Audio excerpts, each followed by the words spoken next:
Bonjour à tous et bienvenue dans cette nouvelle vidéo en compagnie de Laura raconte l'histoire. Pourquoi? Parce qu'elle a une chaîne aussi YouTube, accessoirement t'en as 12 même. Mais j'avais envie de faire un peu un concept genre dans le délire de on échange nos cartes bleues pour en gros aller s'acheter en fait des mangas. Comme ça toi t'en découvres un petit peu petit à petit. Moi faut que j'en découvre. Quand moi je fais mon tour dedans, elle est dehors. Quand elle fait son tour, je suis dehors. On va essayer de faire un peu vite l'intro parce qu'il pleut, ça se voit peut-être pas. Et accessoirement j'ai aussi envie de péter. Voilà. Putain, j'ai 5 ans d'âge mental dans des trucs. Wow, une petite voix off s'impose. Alors, comme je le disais, on va choisir, chacun notre tour, 3 mangas que l'autre devrait normalement aimer. Aidé par moment par Hugues, le gérant de la boutique. Ensuite, une fois les 3 choisis, chacun rentre chez soi. On va quand même pas s'asseoir sur le trottoir pour lire. Laura a sorti la vidéo sur son avis sur ces 3 mangas sur sa chaîne, que je vous invite donc à aller voir. Et moi, mon avis arrive à la fin de la partie boutique. Je vous ai mis les timecodes dans la description. Un grand merci à Laura de me suivre dans ce concept que je lui ai pitché quelques jours avant. Elle m'a tout de suite dit oui. Un grand merci à Artishow d'avoir très gentiment cadré toute cette vidéo. Et merci infiniment également à la boutique de manga Manga no Yume. Je vous souhaite à tous un bon visionnage, bonne vidéo et on commence tout de suite avec la première partie de Laura. Je sais pas si je lui prends la gameuse et son chat parce que c'est quand même assez pareil, j'ai commencé, j'aime beaucoup mais je suis pas sûre que ça lui plaise tant que ça. C'est un coup à découvrir hein, ouais. Parce que dans ce registre là il y a plein d'autres récits et je oui. pense qu'il aime bien les histoires de chats en général. Valkyrie Apocalypse, il les a lus? Pas sûr. Je crois qu'on en avait parlé. Ce serait l'occasion pour lui qui vient de me critiquer sur mes héros grecs. Donc le premier c'est avec Zeus. Non, il n'en a pas. Ok. Il en a pas. On va prendre ça. Ouais. Zeus et Adam pour le premier. Mais je suis très fan de mythologie grecque, donc ça m'a interpellée. Là, on est sur les Jeux Olympiques. D'accord. Et elle reprend exactement la thématique de Thermae Romae. D'accord. Dans Thermae Romae, on avait un ingénieur romain qui voyageait dans le futur et découvrait les bains publics et même les solutions pour se laver au Japon. Et il revenait à Rome pour les créer. Et du coup, il créait une corrélation entre les inventions romaines qui finalement sont toujours d'actualité. Ça a été modernisé, mais le concept est toujours là. Parce que là, ça c'est clairement mes goûts. Ça. On va pas lui imposer non plus. Je vais pas lui. Ça risque d'être un peu peut-être lourd pour lui. Je vais pas lui prendre. Oh, il est pas si comme ça. Non, mais. C'est enregistré. Ah oui, c'est pour ça. Je prends sur moi, il n'y a pas de problème. C'est un compliment. Oui, c'est parce que je voulais. Donc ça c'est le premier qu'on va sélectionner.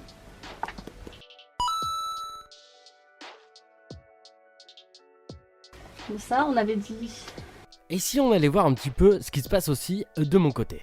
En vrai je suis trop content de faire cette vidéo et dans ce magasin. Pourquoi ce magasin? Parce que ça fait combien de 10 ans plus que je viens. Oh, je sais plus, je compte plus, moi je suis fatigué.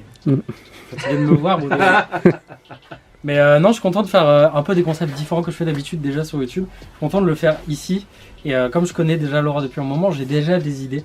Mais le souci, c'est que tu as rangé, réorganisé tout le magasin. Complètement, ouais. Donc, on te laisse galérer ou non, ça va, parce que je sais. Moi, déjà, j'avais pensé à Dreamland. Parce qu'elle aime bien les trucs un peu fantasy et tout. Donc là, on est un peu dans les deux. Et je me suis dit que c'était très cool, d'autant que Renaud a retravaillé tout cet tome. Donc, et par chance, pour une fois que je veux un tome 1, il y a le tome 1. Mais comme Renaud il a retravaillé les tomes et tout, je me dis que c'est cool. Il y a l'animé qui va arriver. Oui. C'est aussi l'occasion d'en parler. J'avais complètement oublié. Voilà. Et on repart du côté de Laura un petit peu. Bah oui, il faut quand même changer un peu et voir les deux points de vue.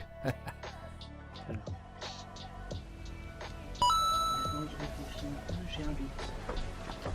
Ça pourrait être un feel good. Non, on les a plus. Hein. Ah. Non, on a colocataires à leur manière. On en a gardé beaucoup des histoires de chats, mais pas celui-là parce que c'est celui qu'ils ont le moins. Aïe. Va falloir rechercher quelque chose. Putain, mais elle va trop vite à choisir, elle a déjà tout en tête. Bon allez, on retourne de mon côté. Pour changer un peu d'univers, je sais qu'elle aime beaucoup la romance. Et je m'étais dit, une très bonne romance qu'on a eue en pas trop de tomes, c'est Blue Flag. Oui. Je sais pas où il est. Ah, en romance. Non, même pas. On l'a mis en féminisme LGBT. Ah, mais de toute façon, ça va, il y a le tome 1. Alors, tu as le choix. Celui-là ou celui-là? Non, quand même, on va quand même le faire payer moins cher. Mais du coup, on peut en prendre 12 autres. Et un petit dernier du côté de chez Laura pour la route. Faut cacher Faut- ça. Attends, je vais mettre ça sur le comptoir pour pas que tu vois. Faut que tu prennes aussi des trucs qui te représentent toi. Bah, les carnets de la petite Bah oui, oui. ça me représente. Bon, Apocalypse Now, enfin Valkyrie Apocalypse. Apocalypse Now, c'est autre chose. Valkyrie Apocalypse Now. Le bon crossover. En feel good, enfin vraiment dans le genre carnet de l'apothicaire et atelier des sorciers. Plutôt. En équivalent de l'atelier des sorciers, il y a Magus House de librairie. Oui, c'est vrai, ça m'intéressait aussi. Celui-là, Mais j'ai pas encore est-ce- commencé. c'est mais- trop bien. Ok, est-ce que là. Ça, c'est du bonbon pour les yeux. Graphiquement, c'est exceptionnel. Narrativement, c'est passionnant. possible de Il y a le un faire. côté, il y a un petit côté Harry Potter Eh bah, dans parfait. l'esprit. Mais alors j'aime bien troller comme ça. Je me fais taper par les fans d'Harry Potter. Je trouve que c'est mieux développé. Et on finit dans la boutique avec moi qui n'ai absolument plus d'idées. Par contre, du coup, en troisième, parce que j'avais pensé à de la romance, parce que je sais qu'elle aime beaucoup. Vous en avez acheté tout à l'heure en bouquin. La fantaisie, on a, et puis on a de la fantaisie et de la tranche de vie avec Dreamland. Donc ça, je m'étais dit au moins, ça fait d'une pierre deux coups. Et après, par contre, en troisième, après j'avais pensé à l'Académie d'Alix, mais c'est trop vieux. Oui, on les a pas. Bah oui, parce que je me suis Et puis douté. bon, le cadeau empoisonné en 31 volumes, merci. Bah ouais, mais c'est marrant aussi. À ce moment-là, tu lui files le premier Conan. Hein. Je sais pas si j'ai envie de casser complètement des choses qu'elle l'habitude en Partir fait, sur ou quelque pas. chose de osé et Ouais. qui la sorte vraiment de sa zone de confort ou Un petit peu, mais pas trop non plus. Ouais, Et pas, on va pas trop empoisonné comme On va cadeau. pas partir sur un Shintaro Kago de l'enfer. Je sais clairement pas ce que je fais, je suis un peu trop à l'aise. C'est pas aussi Non, beau que moi. Bah non. Ce qui est plus beau. Le manga. Ok. Ouais. Je suis pas vexé de toute façon. Je m'en fous. Dernière petite séquence de vidéo où chacun découvre un peu les choix que l'autre a fait pour lui. C'est notre sélection Ok. pour Théa. Bah, du coup, on te dit pas trop. Oui, ça j'en ai tout ce entendu qu'il y aura. parler déjà et ça m'intéressait. C'est donc, parce que sûrement tu regardes un peu tout ce que je fais. Oui, sans doute. Voilà. Super bien. Ça, j'avoue que je ne connais pas. C'est français. Pas D'accord. mal, non. C'est français. C'est français. Ok. Tiens ton pays, merde. Oui. Non, mais ça, du coup, tu verras. Et normalement, c'est que des choses qui peuvent te plaire. Ok. Et pareil, ça je ne connaissais pas. Moi, je ne connaissais pas non plus. C'est le D'accord, seul ok. où, pour le coup, je connaissais pas. Il a fallu que je fasse appel à un ami. Et comme j'avais pas envie de t'appeler alors que tu étais à côté, je savais demander directement. C'est notre coup de cœur de l'année dernière. D'accord. C'est un en un one seul shot volume. aussi, ouais. C'est un one shot. Ça fait longtemps que je m'en parle. Oui. J'ai Et du coup, jamais acheté. on en a profité. Hein, Ok. Ouais, Magus, tu Enfin, vas plus être jamais je fais ce ébloui genre par de le concept. dessin. On va me faire acheter que des tomes 1 de trucs. Ouais, non, mais si, en vrai, ça me tentait, mais c'est juste que c'était long à sortir. Ouais, c'est un tome par an, mais quand tu vois la taille du bouquin et la qualité graphique, tu comprends pourquoi ça met autant de temps. C'est un petit peu comme Bright Stories. Ouais, je connais bien, ouais. C'est. Bah, Bon, en fait, celui-là j'en avais déjà entendu parler. Je me suis dit, bah, ça ressemble un peu à Ouais. l'anime, donc. Ça, j'ai vu l'anime. Oui. Mais c'est bien. Ça, j'aime bien. Et Ça, c'est le côté Grèce antique, tu sais, que tu disais.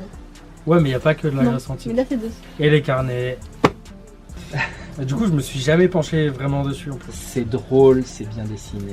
Et du coup, si j'en dis du mal, je me fais allumer par toi Ouais. et toi. Bah non, moi je vais pas t'allumer parce que t'as déjà beaucoup souffert. Et parce que je te donne de l'argent. Oui, aussi. Ok. Mais je serais triste. La Oui. partie la plus marrante. Là, faut couper ma carte, les codes et tout là. Voilà. Et on va les faire dans l'ordre dans lequel ils ont été sélectionnés. Et on va commencer avec les carnets de l'apothicaire.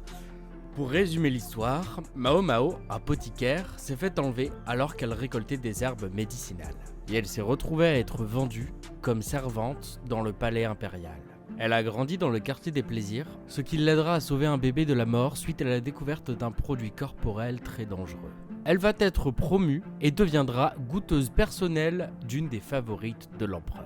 Et de là, on suivra plusieurs histoires se passant dans le palais. Sur mon avis, je sens que vous allez pas aimer ce qui va suivre, ce que je vais dire. Mais il faut quand même qu'on en parle. Les carnets de l'apothicaire a été dans son ensemble une assez bonne surprise. Parce que je ne m'attendais pas à ne pas détester. En fait, je comprends totalement les fans de la série, c'est très bien écrit, c'est très bien dessiné. On plonge assez facilement dans l'univers qui nous est conté et c'est cool. Il y a d'ailleurs une page dans le chapitre 4 qui m'a énormément plu, donc je vous la mets juste là. Elle est vraiment sublime. Et ça fait du bien d'avoir une protagoniste qui change assez des registres habituels. Contrairement à Jinchi qui lui, je trouve, je le trouve vraiment insupportable. Vraiment, je l'aime pas, et j'ai regardé un peu l'anime pour continuer un peu les carnets, et je l'aime pas, il est juste chiant. Mais mon souci, avant tout avec la série, c'est que absolument tout le monde en a fait une tétrachier. Tout le monde en parle tout le temps, tout le monde en fait la promotion partout, on voit les carnets partout. Donc les carnets c'est bien, mais il faut arrêter de survendre une œuvre. C'est bien, mais c'est pas non plus l'œuvre révolutionnaire, quoi. Et Mao Mao est un bon personnage, mais c'est un bon personnage qui s'en sort mieux que les autres parce qu'elle a juste de l'éducation. Globalement, dans l'ensemble, la série est cool, mais je pense que je la continuerai pas. En tout cas, le manga, je le continuerai pas, c'est quasiment sûr. Je pense que je regarderai peut-être l'anime qui est dispo sur Crunchyroll si j'ai la motivation. Mais j'irai pas plus loin avec le manga, je pense. Et à mon avis, sur ce truc, vous allez un peu pas m'aimer. Mais rassurez-vous, la suite, c'est bien. Et la meilleure surprise, ce sera la dernière. Valkyrie Apocalypse maintenant. Les dieux en ont marre de la Terre et de l'humanité. La Terre vit donc ses derniers jours. Une Valkyrie, Brunehilde, n'est pas d'accord. Elle va alors vouloir prouver que les humains ne sont pas si inutiles. Elle va proposer aux dieux un affrontement. 13 hommes contre 13 divinités. Et c'est une œuvre vraiment fantastique parce que tu te retrouves à première vue avec des combats totalement insensés.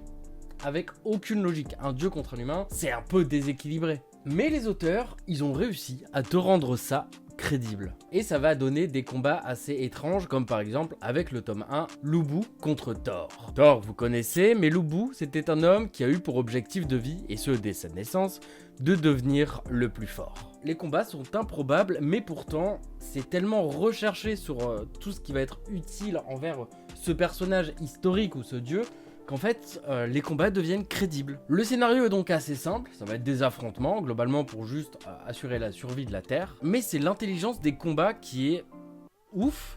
Ils vont te sortir des trucs logiques en ce qui concerne les humains et les dieux, et donc ça fonctionne très bien, et les affrontements sont toujours improbable, mais super intéressant et c'est vraiment cool à regarder ou à lire. Le dessin du manga est assez particulier par moments, je m'attendais pas à des designs parfois un peu chelous. Et rien que le découpage lors de la présentation de l'histoire de Lubu était très cool.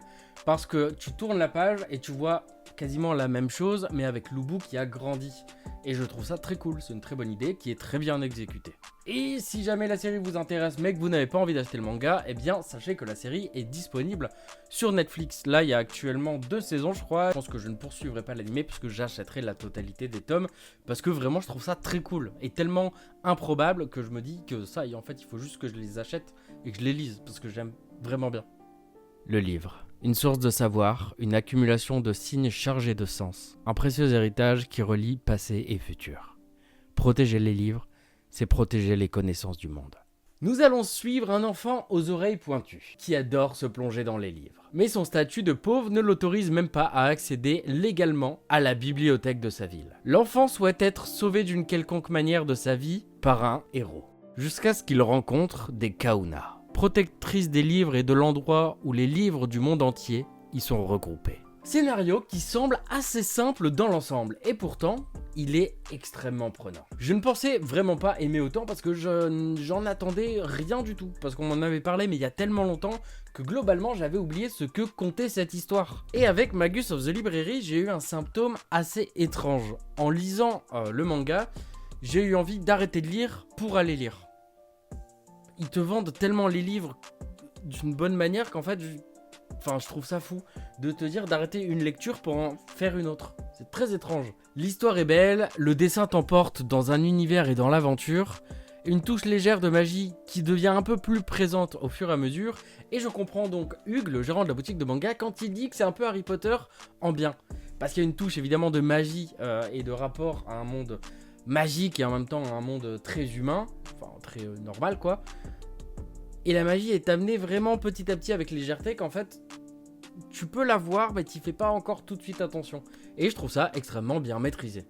Je vous conseille vraiment de lire le manga parce que c'est une œuvre qui met beaucoup de temps à sortir. Comme Hugues disait, c'est à peu près un tome par an. Mais clairement, ça en vaut le coup. J'ai toujours été réticent et maintenant, je suis dedans. Et je pense que ça, par contre, clairement, c'est une série que je vais continuer parce que j'ai adoré. Mais voilà, On a fini les 3 petites découvertes qu'on vient de faire. Je trouvais ça très cool de partager ça. J'espère que la vidéo vous aura plu. Le montage est très difficile parce que c'est une vidéo qu'on a tournée il y a 2 mois à peu près. Là, revenir dessus quelques mois après avoir oublié un peu ce qui s'est passé, découvrir des séquences que j'avais pas forcément encore vues, c'est pas facile. Là, je me suis replongé dans le montage, donc j'ai refait des nouvelles modifications pour que la vidéo sorte et soit un peu plus courte parce que sinon ça allait durer une plombe. J'ai appris pas mal de choses au final sur quand j'étais pas là. Notamment des petits clashs avec moi-même, et j'ai trouvé ça très drôle du coup. Je voudrais remercier Laura, Arty et Manga no Yume parce qu'en fait, sans un peu tout ça, bah la vidéo ne pourrait pas exister. Et j'ai trouvé ça cool parce que je sors aussi un peu de ma zone de confort où je suis habituellement tout seul. Là, j'ai un peu moins de contrôle sur tout ce qui se passait. Donc j'ai trouvé ça très cool. On va s'arrêter ici, c'est déjà pas mal. La vidéo a déjà bien duré. Je vous dis à la semaine prochaine pour une nouvelle vidéo. D'ici là, prenez soin de vous. Bisous sur les fesses.